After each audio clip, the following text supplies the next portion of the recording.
ईशान बताएगा सभी को उसके परिवार की मौत का सच।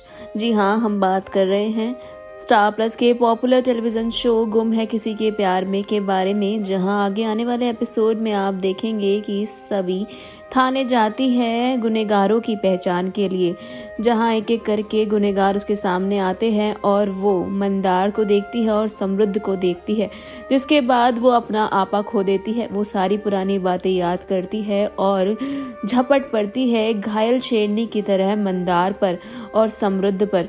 वो समृद्ध को पकड़कर उसे बहुत मारती है और उससे करती है कई सारे सवाल।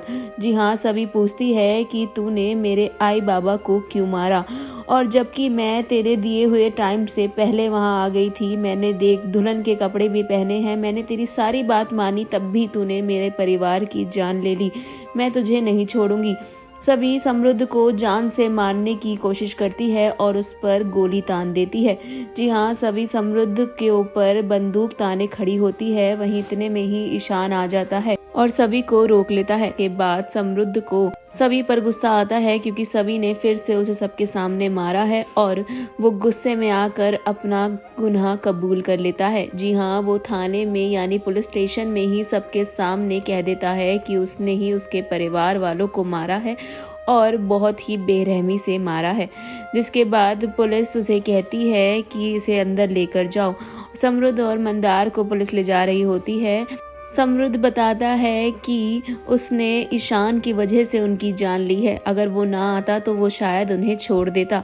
मगर जब तक वो ये बात कहता है तब तक पुलिस गेट बंद कर देती है और सभी समृद्ध की बात नहीं सुन पाती है। वहीं भोसले परिवार सभी के लिए सिंपैथी रखता है और सोचता है कि कहीं ये सब सभी के साथ हमारी वजह से तो नहीं हुआ, कहीं समृद्ध ने अपनी बेइज्जती का बदला तो नहीं लिया। जिसके बाद सुरेखा और यशवंत सबको चुप करा देते हैं और इस बारे में बात करने से मना करते हैं। ईशान सावी को पुलिस स्टेशन से बाहर ले आता है। सावी ईशान से लड़ती है और कहती है कि आपने उसे मुझे मारने क्यों नहीं दिया, मैं उसकी जान ले लेती।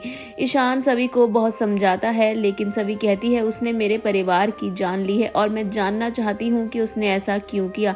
ईशान को समझ आता है कि सभी के अंदर बहुत सारे सवाल हैं और वो इस बारे में तरस रही है जानने के लिए कि उसने उसके परिवार की जान क्यों ली। मुझे सभी को सब कुछ सच सच बताना होगा। वहीं ईशान सभी को बताने की कोशिश करता है। इतने में ही सभी का फोन बज जाता है, जो कि हॉस्पिटल से आया होता है और उसे पता चलता है कि उसके परिवार का पोस्टमार्टम हो गया है और वो बॉडी लेके जा सकती है अंतिम संस्कार के लिए। ये सुनने के बाद सभी टूट जाती है और रोने लगती है। ईशान सभी को चुप कराने की कोशिश करता है। वहीं दूसरी ओर आप देखेंगे कि भोसले परिवार में रीवा के माँ बाप आते हैं और शादी की तैयारियों की बात करते हैं, जहां वेडिंग प्लानर होता है ईशान का दोस्त ही। वहीं आगे ईशान के बारे में पूछते हैं रीवा के मम्मी पापा और रीवा आके बताती है कि उसकी ईशान से बात हुई और वो कह रहा था कि सभी के परिवार वालों का अंतिम संस्कार करने के बाद ही वो वापस आएगा।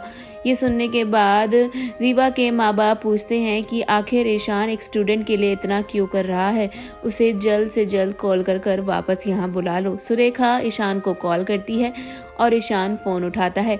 ईशान सुरेखा को मना कर देता है कि वो नहीं आ सकता। उसे लगता है कि उसके परिवार वालों की जान उसकी वजह से गई है। ईशान सुरेखा को सच नहीं बताता है क्योंकि उसे लगता है कि सच जानने का पहला हक सिर्फ और सिर्फ सभी का है और वो फोन काट देता है। सुरेखा समझ जाती है कि ईशान वही करेगा जो उसके दिल ने कहा है, वो ना मेरी सुनेगा ना किसी की। ईशान अंतिम संस्कार के लिए सभी को बुलाता है और वहाँ पर खड़े लोग कहते हैं कि अंतिम संस्कार बेटा करता है। ईशान पंडित से कहता है कि सभी का पूरा परिवार मर गया है और सिर्फ सभी ही है, तो ऐसे में अंतिम संस्कार सभी ही करेगी। सभी अपने घर वालों का अंतिम संस्कार करने वाली है। वहीं आगे आप देखेंगे एपिसोड में अगले कि ईशान सभी को सच बताता हुआ नजर आने वाला है और वहीं ये सच जानने के बाद सभी क्या करेगी ये देखना बहुत ज़्यादा इंटरेस्टिंग होगा। सीरियल से जुड़ी आगे की मोर इंटरेस्टिंग अपडेट के लिए stay tune on volley TV.